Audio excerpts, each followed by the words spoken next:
Conversations with leading experts in enterprise resource planning. Evolving ERP. Powered by Insight Jam.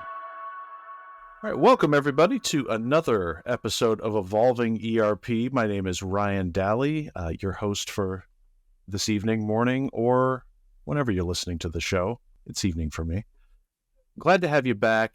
If you've been watching the show in the past, you're going to recognize two faces here because we have, for the first time on the show, two returning champions, Judith O'Callahan and Kyler Cheatham. Both of you, welcome back to the show. Excellent to have you. Really glad you're here. Anyway, before we get started, as I say, what kind of host would I be if I did not invite you right now to go below and click those buttons that say subscribe, or maybe you have it turned to a different language. I can't change mine, but hit that one.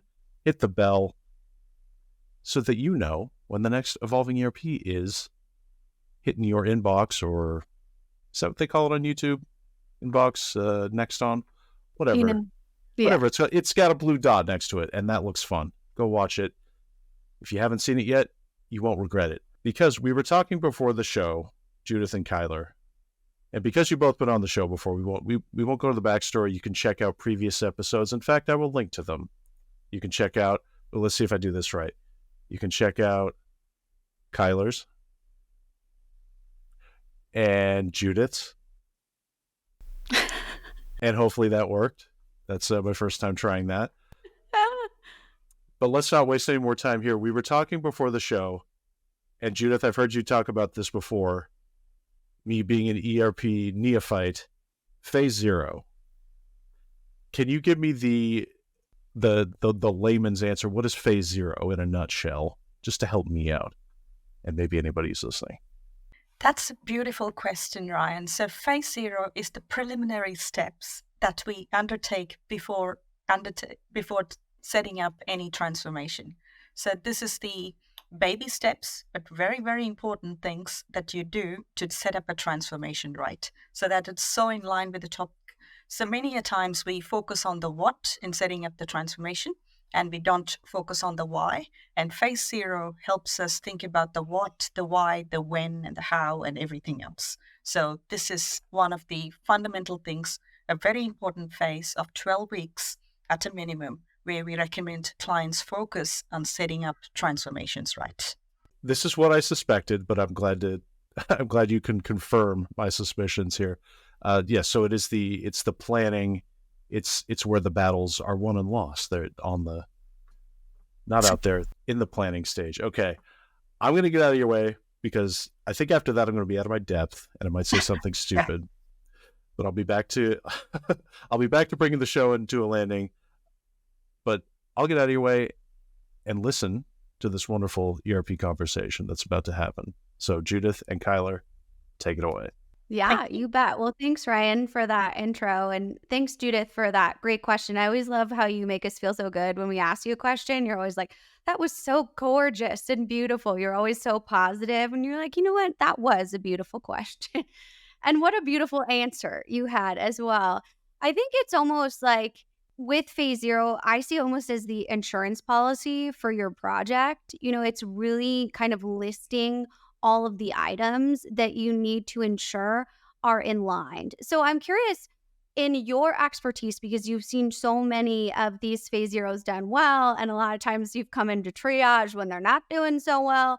So what are some key things that are often overlooked in phase 0 planning that we want to ensure we have on our phase 0 planning execution checklist?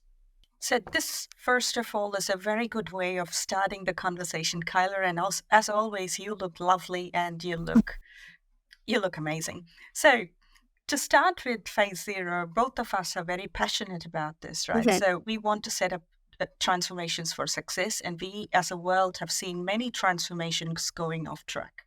And phase 0 is a product of what can we do to do things right. So when we looked at the trend on why transformations are not going really well, depending on who you ask, the stats vary from 70% to 80%. Either way, a lot of them don't go well. So when we looked at the why, it is because there is a lot of focus on the what and not necessarily on the why. So phase 0 enables us to take a conscious pause and focus on the real why of why we are doing it. Is this the right thing for us to do now? And is this the right people we are working with? And are we working with the right things and other things?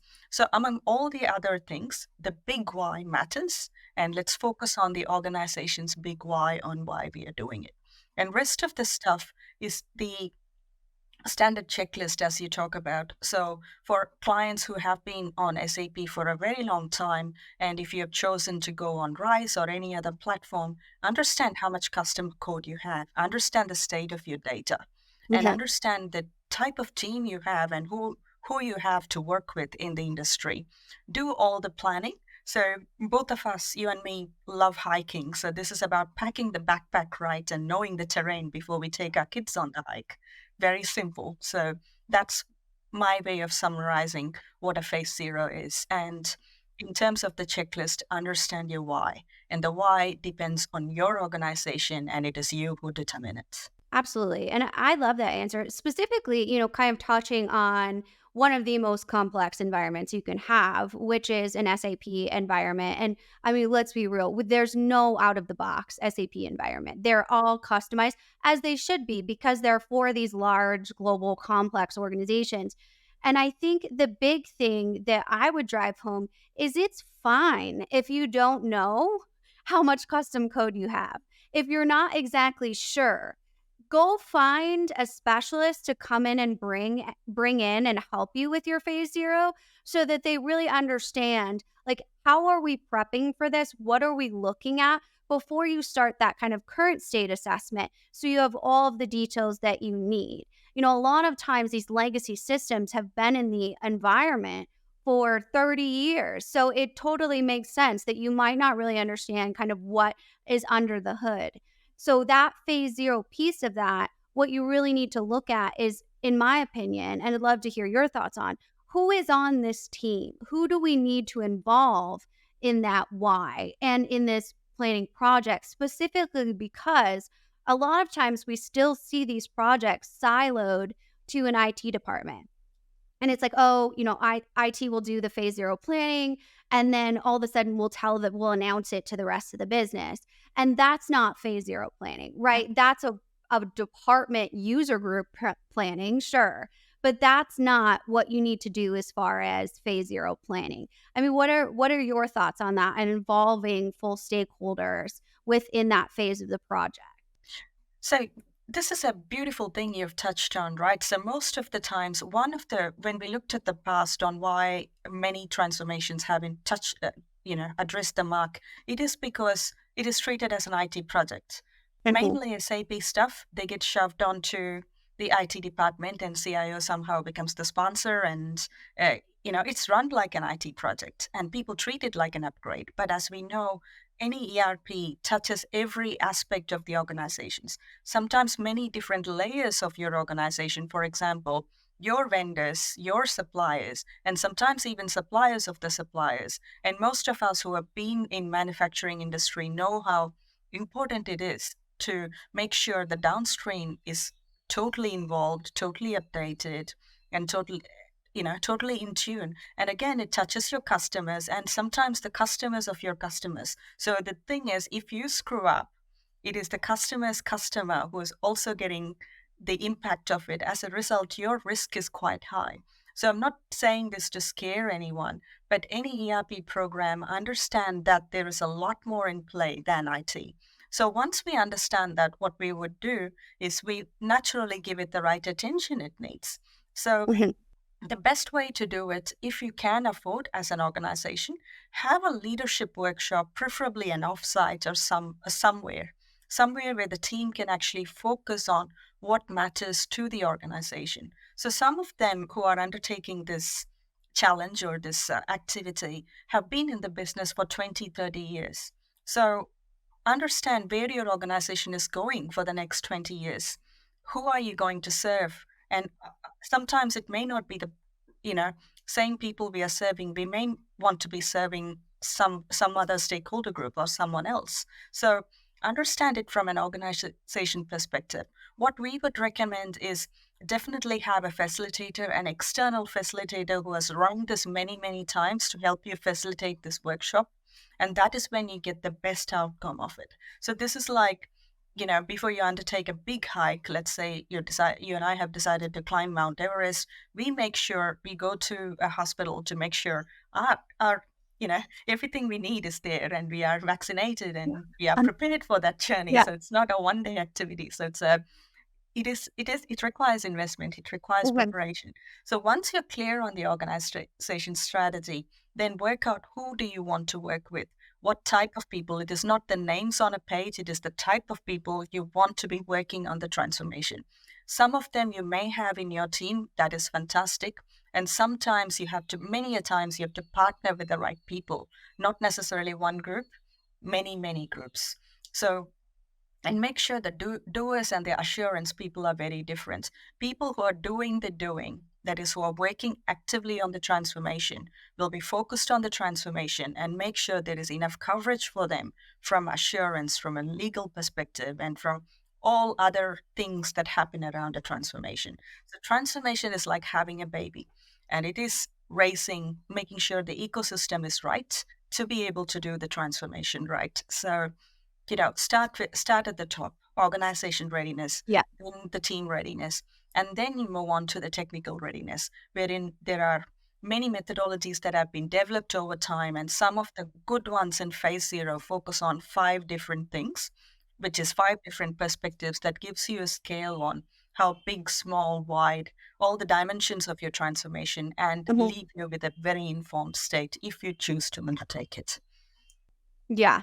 And that's so important, especially that executive workshop, because a lot of times an executive has no idea what actually a quote unquote digital transformation is, because digital transformation is just a fancy word. You need to provide meaning around it as an organization. You need to set milestones and benchmarks and understand what are you actually trying to get from this project. And that brings me to a concept that we've kind of heard, and I think it directly attaches to phase zero because it starts at the top and it's done right, is the modern CIO. This is so interesting to me because we've seen the CIO position, specifically the leader of all of the technical pieces of the organization, whether it's a CTO, whatever it looks like, is really become a main right hand person to the CEO. They used to be kind of just like, call me if you have an issue with your computer type of thing, right? But now they've become a main strategic leader of the organization. And I think they are so critical in phase zero in setting the tone that this is a business project and this is a business decision that we need to see measurable outcomes. Gone are the days when IT or information technology is a cost center, right? Is just kind of there being something that just protects the infrastructure of the system. Now it's actually a strategic business department, the modern IT department, because technology is such a competitive advantage. So I'm curious, like, what you think about that. I know you've been in a lot of executive workshops throughout the world. What are your thoughts on kind of this need for the CIO to really step up into this leadership role as a business leader, not just as a project leader? And this is, again, a very good perspective that you're bringing to the table, right? CIO, a traditional role, has evolved and Okay. developed over time. So if we look at, let's say, 2 decades ago, IT was a cost center, and the job was to make sure the systems were running, it's safe, it's secure, it's reliable. That's great. So now, when we look at the organizations who have been successful, who are successful, the CIO is a strategic leader or a strategic person working alongside of CEO to make sure the direction is right. So we live in an environment where change is constant, and we are evolving as humanity, as people, and even as organizations. So the pace of change is very high, and we are the generation who are experiencing it. As a result, organizations experience it. So the CIO or CTO, in my opinion, you know have the option to set the organization up for success, because the foundations that we are choosing to put in now is going to help this organization for the next, let's say, 10 years, 15 years, or even more. It's, for many of us, it's an opportunity to create and leave a legacy. Make sure you're doing it right. And as a CEO, or if you're a CEO, CIO listening to this, make sure you're not afraid of tough questions. Get yourself leadership ready and get mentors who have mentored many C-suites. So l- being a leader is not an easy thing. We all need support from different angles, and surround yourself with advisors who have your interest in mind. And that is something very important, but often not given its right stage. So surround yourself with the right advice and make sure you have the organization's interest, and think of you like a magic fairy who now has the opportunity to set up this organization for the next 20 years. So yeah, the office of the CTO improved, what do you call, the avatar, whatever the current avatar Yeah. is. It's beautiful, it's magical, it has the potential to create the magic world. Yes. Yeah.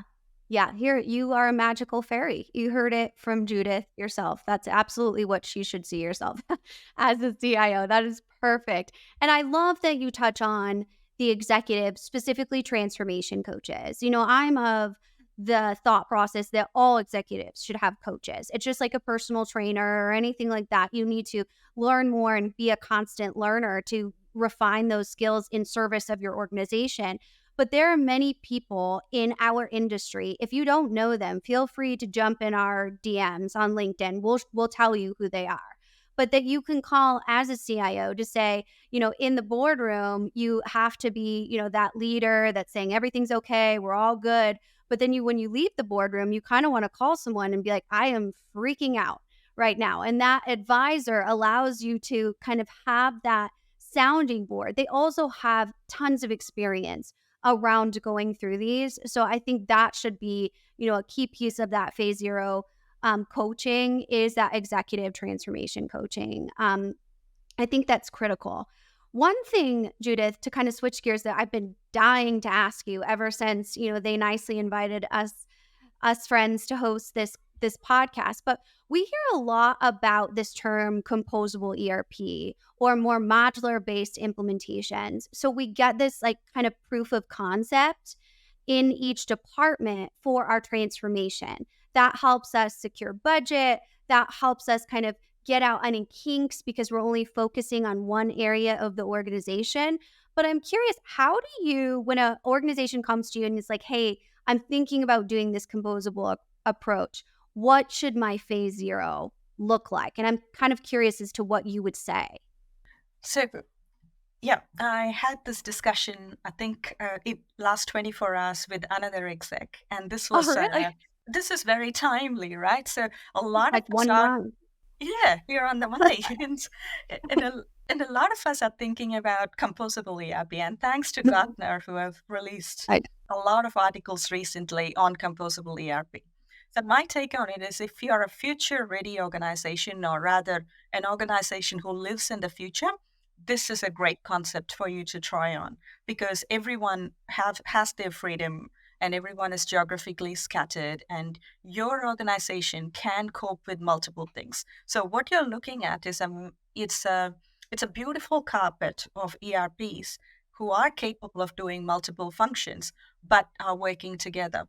For example, I'm just making it very simple for everyone's benefit, right? So let's say your HR and finance may be running in one ERP, or a flavor of one ERP, and rest of your functions could be supply chain, could be manufacturing, could be anything else, could be running on different. And then your CRM could be on a different ERP.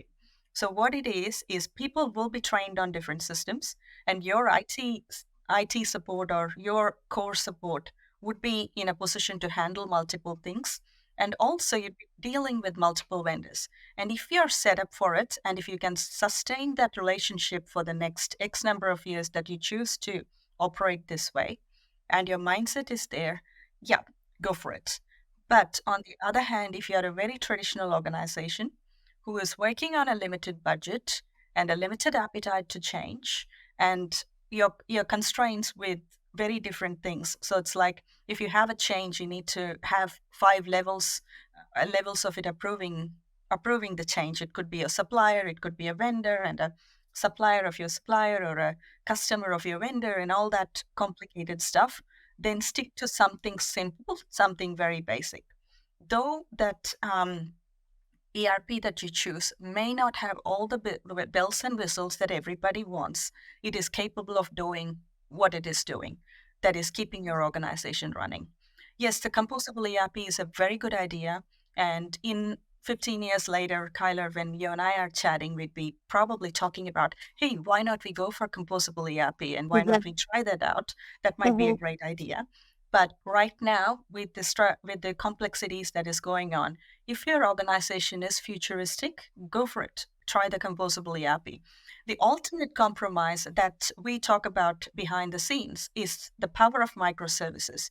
Though they are small, they can be put in any ERP, any stage, and try it out. Like, you can do a proof of concept and see if that works. And if it doesn't, you have the opportunity to pivot really quickly. With the complex programs, what we need to be mindful of is that having the ability to pivot at any time, that's priceless. So choose Yeah. something that is right for you. Yeah. Want more Insight Jam? Follow us on Instagram for exclusive content like a daily dose of best practices and buying advice from industry experts and leading solution providers. Or subscribe to our YouTube channel for long-form highlights from our expert panel discussions. The Solutions Review team is hard at work collecting the best enterprise technology information from around the globe, so don't miss out. And that was like a perfect answer. A plus, 10 out of 10. I give it. Thank you. The only thing I would add to that is what you really, and it's just really highlighting one of your points, is having the awareness. And a lot of times we see that lost at the executive stage, which is why things like these assessments, exercises are so important. You should be obsessed with assessments, okay? Is the fact that you need to understand what is the readiness of your organization. So when you look at something, a very futuristic CEO who says, we need a new system, we need to look at AI, we need to look at predictive analytics, we need these automation involved in our business units, you're like, okay, yeah, maybe, but is the organization really ready for that? And whenever you do an organizational readiness assessment, especially when it's done the right way, through an autonomous third party that people feel comfortable with in giving honest answers, there is so many times that I've been in a room with executives looking at their readiness assessment, and they are shocked that there is these areas of resistance throughout the business. They truly had no idea, even the most well-intentioned executives. So I think you hit on something critical there, is not only have the awareness of what your organization needs, if you're able to absorb a composable implementation, if you're able to do an agile implementation, good for you, right? But that has to be something that you have data-driven statistics to make that decision. And I'll share kind of an unpopular opinion, and you can respond to it and feel free to, disagree with me. But I think that if you're going to go down any of those routes, first you have to spend even a year getting your data ready. There is no point in even moving forward unless you either have someone who's helping you with your data as a third party, or if you have, an internal initiative where we're going to spend 2024, 2025 getting our data healthy before we look at any implementation approach. Because we know that without that cleansing exercise, there's going to be no point to investing in these, sometimes multi-million-dollar systems and implementations when we don't have a grasp on where our integrations, what are our customizations, what does our data flow look like, what does our architecture around data look like, and how do we ensure that's really the currency of our organization. So what do you think about kind of that opinion, or what would you say around kind of data being a focus even before phase 0, really, and getting that done internally? Exactly right. So this is, this is something very popular or unpopular, depending on whatever side people take. So Yeah. if you do not have your data right, in many cases you won't. And if you're an organization who has been in business for 20 years, we can tell you based on the experience, your data is not going to be ready. So invest in having the data right. So start with the data coherence activity. It's something very simple. something everyone can undertake. So it is able to tell you the age, the volume, it tells you the state of cleanliness and other things, because this does a lot of wonders. For example, if your organization is big on predictive maintenance, which most of the organizations are, and most of them are big on predictive scheduling and all the AI stuff and everything, none of the cool stuff is going to work if your data is not right. So spend time, get that data right, and make sure the source of the data is coming from where it is. So let's talk about measuring points. Like those asset organizations, we all love talking about measuring points. We want to have 210 measuring points. Great, perfect. So if you're able to source all the 210 from the right sources with all good intent, great, go for it. But when you look at the 20 years worth of data, would you have the option to actually collect that amount of data? Were even data recording devices available during that time? Probably not. So you'll have to do some smarts on calculating what it could be. Because if you do not calculate it and if you leave it open, it is going to ruin all your future algorithms. That is, all the future reports are going to be wrong. So that means you're going to be making wrong decisions. So I'm not scaring you, but it's just to reinstate the importance of data. So make sure you're collecting the data in the right way, through the right methods, and start with a basic data coherence report. Even before phase 0, if you can afford it, do it. But during phase 0, normally people look at customizations and give you the state of customizations, how much, how little they are, and identify quick wins where possible. Same with integration. And they would do a quick scan on security. And the fourth investment is on data. So this data and the functional readiness would be able to tell you what it is. Functional readiness, you definitely need an expert to help you there because there is many ways to look at it. But data is something everyone can undertake. If your teams are itchy and they want to do something, this is a very quick win that you can lead them to. It's a win-win for them, win-win for you. Yeah, absolutely. Yeah, and it's a great way to get to know your enterprise architecture, right? Especially if you have those analysts that, you're getting into those junior roles and kind of tasking them with mapping the systems and then mapping processes, which is also kind of part of phase 0 planning. That's something that's a great way to kind of start internalize that. And, another thing I'll mention is there are efficiencies to bringing in, a data expert, especially if you're in an environment, say, right now the hot topics are ECC to S/4HANA with our 2027 deadline kind of looming out there. That is a huge, massive undertaking. So get someone that specializes in that. Even just give them a call. They might have templates or best practices that can really create efficiencies around your data that give you an opportunity to expedite that process so that you're not, using so many resources. And speaking of resources, I love how you always say, let the doers be doing or let the doers do it. And part of that phase 0 planning is kind of identifying the core team, right? Kind of talking about who's going to be the project manager, who's going to be the, PMO, what are we going to do as far as bringing in our team? Obviously, we have external stakeholders, whether it's hopefully an independent advisor, right? That person that's dedicated to your business goals, that knows the project. And then we're going to have a vendor at some point. Maybe you haven't selected a software. Maybe you're going from an incumbent vendor to a different vendor. You're going through a selection, wherever you might be. And then, of course, you have your SIs and partners on that technical front. But when we look at the internal core team, that's when a lot of times we can see it go wrong in phase 0 because, of course, it's just natural to want to take the A team, right? The A team, the A players in your organization. And honestly, I think you should take the A players in your organization. This is going to be a very hard project. This is going to take people that are motivated, that are resilient. There are going to be leaders and influencers within your IT team and then also within the organization. But you have to remember that this is a full-time job. So they will no longer be doing 2 jobs, right? That's not possible. You have to ensure that you're backfilling all of these roles to make sure your core team is effectively supported. And I think a lot of times people don't really understand the amount that goes into an implementation. So having that expert there that's going to kind of tilt you in the next direction and say, no, John Smith over here is not going to do his full-time project management role as well as lead a digital transformation, or he will quit, tomorrow, because that's just far inefficient and too much stress for him. So I think that's a huge part of really being intentional about team planning and understanding what the resources are going to need from the executive team in order for that to be supportive and effective.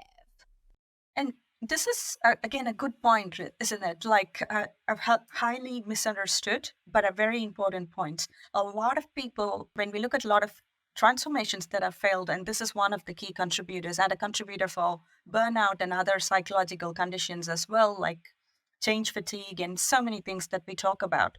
Fundamentally, the team that we need, it's not the names of people in a sheet. Let's be very mindful of that. It's the roles that we need to be able to run a digital transformation.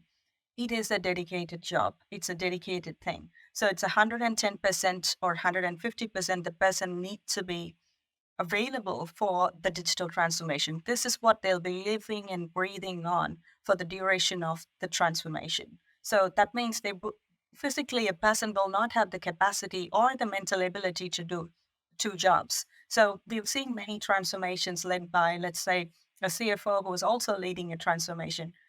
Great, if someone can do that, it's good on them.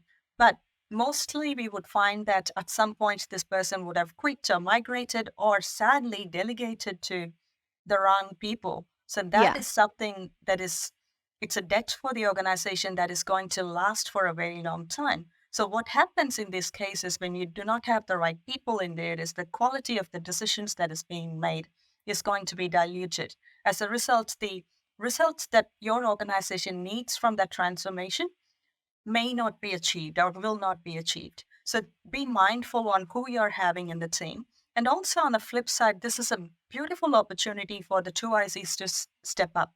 Let's say you want this beautiful transformation in finance to be led by the CFO. Great. Then this person becomes a program director, moves over to the transformation side, and then someone else can step up as the CIO and do their job. Because there is time and preparedness and you're investing on phase zero, this person can also skill up to be able to be the CFO of that organization. And what a beautiful win-win for everyone, right? So the organization gets the best. You get the best team to work on it. And also you have the backup team running the business and enjoying the benefits of it. And so we're all growing together. So think of it like an extended family who's bringing in a child into the environment. Everybody changes. The parents change, the grandparents change, everyone's schedules change. So you work around that child, all those things. So that happens in a transformation. So make it the priority. It's going to be a transformation only for a short period of time, and give it the best, and it'll keep repaying you for a very long period of time. So get the best. I love that. I love that. I like that people first approach is so critical to just understand that this is actually a people project, not a technical project. It's more of a people project than it is a technical project, especially as we've seen, technology touches every business unit within the organization, and it's still the spine of the organization. Like, think about it. If your computer system goes down, nobody can do any work, right? Most organizations would send you home at that point to say, we can't do anything today, because you have so much riding on these systems that you don't understand what can happen when those implementations fail, which I think is interesting, because a lot of what phase zero is risk mitigation. And that's why I kind of, I don't giggle, but like I look at people when they skip phase zero, I'm like, that could have saved this entire mess that you had on your hands if you just sat down for some phase zero planning, got humble, brought in an expert, brought in the people that actually know what they're doing, have a proven proof of concept around this. And you could have, saved yourself, because let me tell you, the most expensive part of a project is triaging a project, right? Because it's gone into the red, or there's something happening. And there's lots of, back and forth on the industry of, do 80% of transformations fail, do 90, do 70? It really doesn't matter. A lot of them fail and they're very expensive. And the hard part about that failure is not only, right, the embarrassment, especially if you're a big company and it's all over the news and now you have customers that are affected, but now convincing your internal team to try and go through that again is going to be, sprinting up Mount Everest, where they're not going to want to do that. They're not going to want to engage with that. And that's why it's so important to look at those potential risks early in the project and really build a risk mitigation strategy, have that quality assurance running at the same time of your project to ensure that every piece of it is still running incongruent to what your enterprise goals are. And that's going to be the piece that's really going to be the biggest benefit. And that's why I like to call it an insurance policy, is because it's the main source of risk mitigation in the entire transformation project, is that phase zero planning. And it's funny because it's really only been talked about in the last couple of years, because people think, that things like software selection is the first step in a digital transformation. And that couldn't be more far from the truth, because if you don't understand your own requirements, a vendor is going to run you straight over and in a minute convince you that their system is what's going to be best for their organization. They're very good at it. That's their job too. That's what they're supposed to do. So I think that piece of it, if you could invest in one piece of it, just look at phase zero as that ability to get off on a solid foundation for your transformation project, even if you're just looking at your enterprise architecture. It's never a bad thing to just say, you know what, we're going to assess. We have so much technology that's now available to us. It's overwhelming. We're going to look at our current state and start to really plan what is our phase zero for next steps in technology, whether it be AI, automation, Industry 4.0, whatever you want to do as far as that next step. You have to understand and really look at the risks that are associated with that in the beginning of the project. There is no better way to say this, right? And you've captured it really well. So phase zero, call it the insurance that you have. So make sure the insurance is right before embarking on any major activity. So that's what we normally do. So before you go get yourself in the hospital, what do? Give your insurance company a call. So that's pretty much what you do. Give phase zero experts a call. They'll come and help you. So, and if you're not good, it's better to understand that and fix that now. It's far cheaper than going down the track of transformation and then rewinding back. We have rescued so many, and Kyler, you and I have heard of so many things that are going really wrong, and especially triage is really, really hard. So what it all means, it's money for the organization.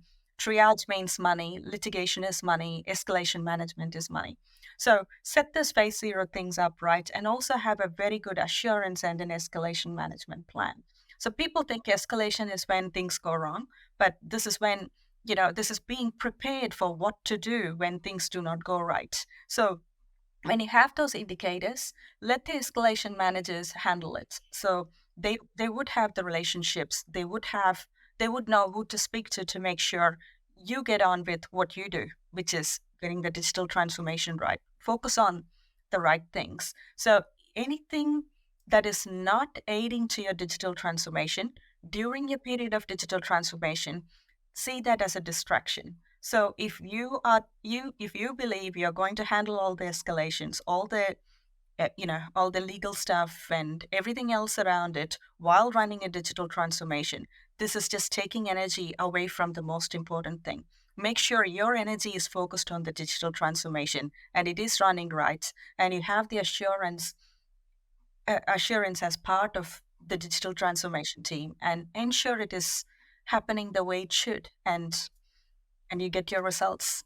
100%. And I think that piece of it is so critical when we call it a transformation. That's a word that is, unique to each organization. But phase zero not only involves technology and people, as we kind of talked about, but those business processes too. And a lot of times that piece of it is one of those that is overlooked. Like you mentioned, we're going to take this time, we're going to focus on the technology, but we have to remember like everything that goes into the technology. I know you're so great, Judith, at talking about how this is a people project and how you need to prioritize the people around it, especially taking care of your team, being mindful as a leader, that conscious pause, sometimes listening is more important than speaking. All of those things Judith has mentored me on. She's fantastic about it. Oh, and just shameless plug, if you don't follow Judith, what are you doing? Because she puts out the greatest content, most inspirational content in the world. But I think the reason I say this is because so many times we talk about business processes like, you know what, when we get this new technology, we'll just match the process to the technology. And then we get into those workshops and they say, oh, maybe we actually have to customize everything because none of that matches what we do now.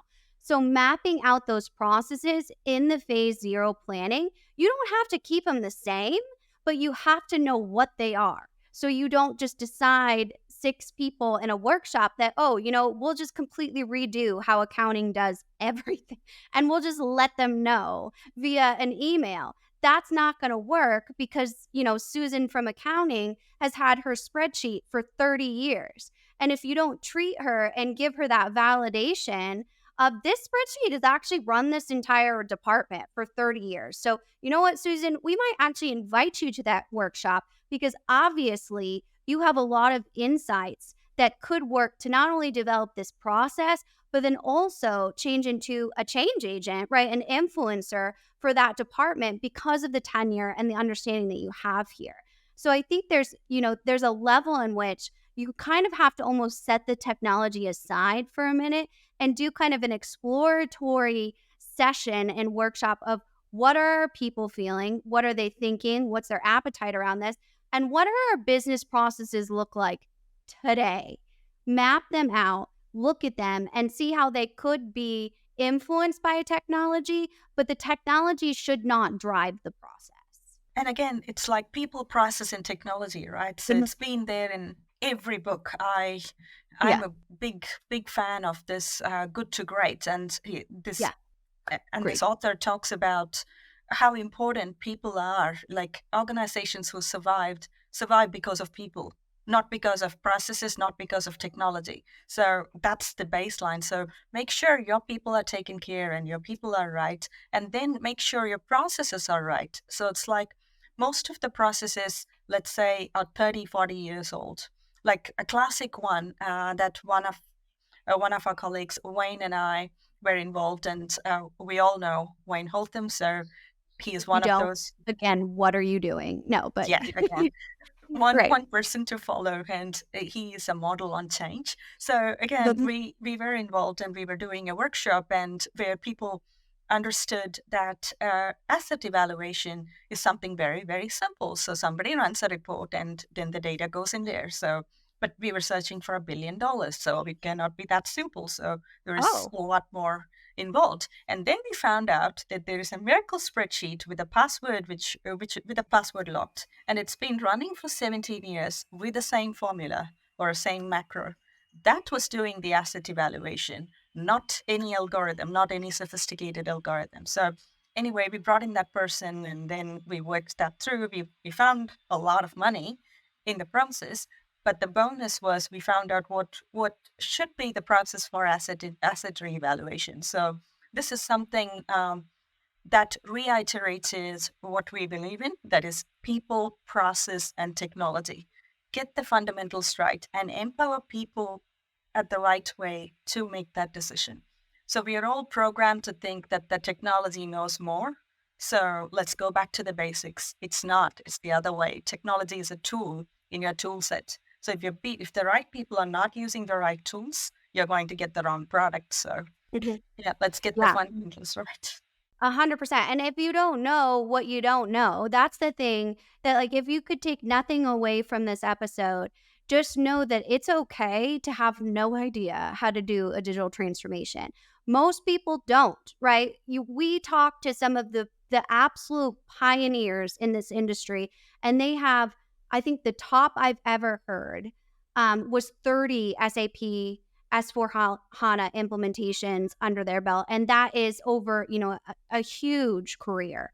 So I think that's the biggest piece is we really need to focus on bringing in the people that can help you do this.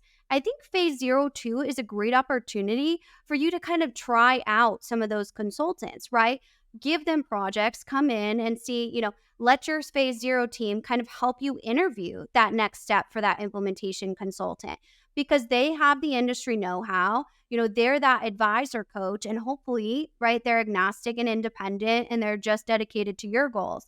But it's a great interview process to see like, who are we going to be, married to for the next 17 years until we get a new ERP system? Because really, you're going to be dealing with this vendor for that amount of time. So you need to make sure that you have consultants that are helping you through setting a solid foundation for that relationship. And that's their job. That's what they're passionate about, is making sure that your implementation actually doesn't join that statistic 90, 80, 70%, whatever you want it to be, of failed implementations, that you're able to be successful and that you're able to be successful on your terms, not just that you've switched on go live, right? That you actually saw results from the investment in your system. Solutions Review is inviting you to join InsightJam.com. What started a few years ago as a social media event to celebrate enterprise technology has now grown into an always-on tech community with live events, discussions, videos, vendor showcases, and industry resources. Our vetted roster of experts, thought leaders, and analysts are sharing tips and tricks daily. So if you're interested in getting involved, join the long list of companies and brands who have already participated by visiting InsightJam.com today. Thank you so much, Skylar, for saying you don't know what you don't know, because that actually helped me feel empowered to actually ask a question, something, because I know that you have written about recently clean cores, and I know, Judith, you've talked about this as well. So the concept of clean core, is that something that you go after in phase 0, or does that come later? How does that relate to somebody? Where does that come into somebody doing a digital transformation? Well, that's a great question. Yeah. And I'll answer it like a true consultant. It depends on what you want there, Ryan. No. So a clean core is definitely something that should be discussed and I'll let Judith, talk through that since, she's really the phase 0 expert. That should be discussed. Absolutely. But phase 0 is really all about prioritizing what's most important. Clean core is one of those, very similar to digital transformation, where it really means what it means to the business. A lot of times software systems want to sell you specific products that are dedicated to creating a clean core, whether, it's optimization products or something like that. It's a sales tactic sometimes. So really in that phase 0 conversation, you're going to want to talk to your advisors about what's going to be the most important for you to get the return on your investment, not what your vendors essentially want you to do. But a clean core, I will caveat before I turn it over to Judith for her comment, is something that you should strive for, right? It's just when you are a massive organization, is incredibly expensive to get to that level. But, if you're going to go for it, then go for it. So at least bring in the people that can evaluate, like, what is the level of work that this is going to take. I don't know. What do you think, Judith? Yeah. And again, you're fantastic, Kyler. So clean core, just for those who are coming new to the ERP space, the concept evolved over time. So over a period of time, customizations, that is, specific programs were written to cater to the needs of the organization. Because at that point in time, the ERP, in this case SAP, wasn't having those functionality to cater to that. So they were beautiful programs that were written over time. So now with the move to RISE and everything else, clean core has become a big, beautiful thing that everyone talks about. And this is a very aspirational state. But having said that, it cannot be taken lightly. It needs to be considered. So the fundamentals that any consultant would look for, a phase 0 expert would look for, is how many of it can be actually addressed in the functionalities that have been developed so far. So if it is, why do we keep carrying on with the customizations? Customizations are expensive, whichever way you look at it. And if you're putting them on the cloud or changing anything, then it's very expensive. On the other hand, getting rid of customizations and making it clean is also very expensive. So choose your hard. So there is no one right way of saying it. So it depends based on the organization, your needs, and what you have customized. So I've seen a beautiful organization in the last 48 hours who have customized their treasury beautifully well, and it's functioning as its own. So and somebody had sold them the concept of clean core, and you go, okay, for this organization, treasury is their business. So if you take that away, then there is no business for them. So it's like they won't be able to get rid of that part, though they can modernize it. They won't be able to get rid of it. But those are the conversations that you actually have during the phase zero, and knowing that is so important, because before choosing any product, for in this case, let's say you choose to go to RISE from SAP ECC, which is what most organizations are doing.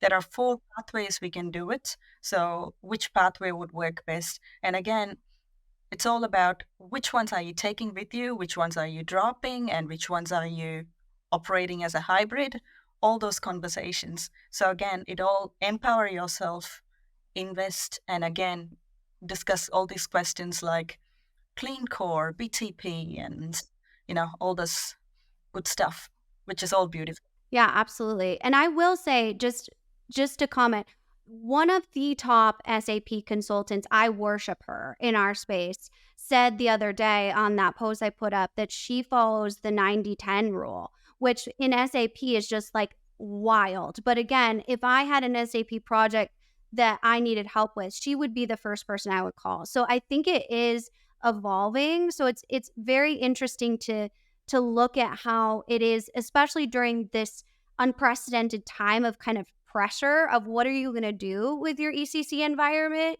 Are you going to extend? What are you going to look for a different managed service? Are you going to migrate to SAP S/4HANA? Because a lot of these companies have just finished implementing ECC. And they're like, I am tired, man. I am not doing that again. So I think that's the piece of it is it really, like Judith mentioned, it depends on your infrastructure. And that's why ERP is evolving. You see what I did there? Oh, well done. Well done. Thank you. That's a big market transition right there. Yeah. Thank you so much, Skylar. Man, as I was following your conversation behind the scenes, Judith, I kept going back to your comment earlier about how, as a CIO, see yourself as a magic fairy. First, because and Kylie, you jumped on it too, but you don't hear that much in the enterprise technology space. Not a whole lot of crossover with fantasy characters, but I kept thinking about it, and it's like, no, that's really. Yeah. Yes, fairies, they're not the ones who, they don't do it all themselves. They're facilitators. They give people the magical means to success. They turn the pumpkin into a carriage. They turn the mice into the horse. They get you there. You still have to do it yourself, but that's hopefully carry a little magic fairy with me into the future. So thank you for that. Thank you. But so if, like me, if you were intrigued by things like comparisons to CIOs and fairies, Judith has many more insights like that, ancient wisdom, as the tag goes. Judith, how would people go about finding you to get some of that ancient wisdom? So please follow me on LinkedIn, and we've got an Ancient Wisdom Forums website set up where we have all the articles that I've written so far published there, plus other contributors contributing there. And an important thing, Global ERP Advisory, that's our company, and it's live up now. Look for Global ERP Advisory in LinkedIn and in the websites, wherever you search from, and you can find us. So me and Ashley Saltzman have partnered together and set that one up. Previous guest, we'll throw to that episode right there. You can check that out, Judith and Ashley. That's great that you've got from there. You didn't mention it on that show because I think it was still in the nascent stages, but that a partnership has grown from there. That's wonderful to hear. So check out Judith and everything she has going on. Kyler, same question. Where can people find you, and what should they be looking for? Yeah, well, first and foremost, congratulations, Judith and Ashley. That is such a service to the industry and so amazing work in phase zero. So if this conversation was interesting to you, I'd second reaching out to them, not only with Judith's knowledge of phase zero, but also Ashley that has that negotiation and escalation experience. Such a power duo right there. So that would be a great service to the industry. If you want to get in touch with me, I'm on LinkedIn as well. So at Kyler Cheatham, you can also reach out to me via email. It's Kyler@theconfluential.com. And we focus on confluencing technology. So technology integration, front-end business processes, and how do you essentially sell managed services in our environment. It's a totally different environment than, say, an e-commerce model. So we've built a methodology that focuses on ERP advisory or new tech advisory. So it's something that we've spent a year on the methodology, and we're really excited to be able to share as well. So thank you so much, for having us. Judith and I could just spend the rest of the morning for her here, but we really enjoy kind of talking with the audience. And I invite you to leave a comment. I know Judith and I are notorious about answering questions, so feel free to tag us in those comments. If you do have follow-up questions, we're happy to answer them. Or if you have questions about system specialists, we're happy to kind of put you in touch with our network as well. If you're curious, if you yourself are an ERP expert and want to be on the show, if you have questions for Judith or Kyler, yes, comment down below. Or find them on LinkedIn. You can also go down below. The links to everything they mentioned are right down there. And of course, while you're down there, if you haven't already, hit that bell, hit that subscribe button, because you want to get updated about the next episode of Evolving ERP, which will be coming out in 2 weeks' time for when this launched. I don't know when you watched it. Maybe it was later. Maybe there's more. Maybe you're going to reverse order, going through the back catalog and getting caught up. If so, hi, welcome, and good luck.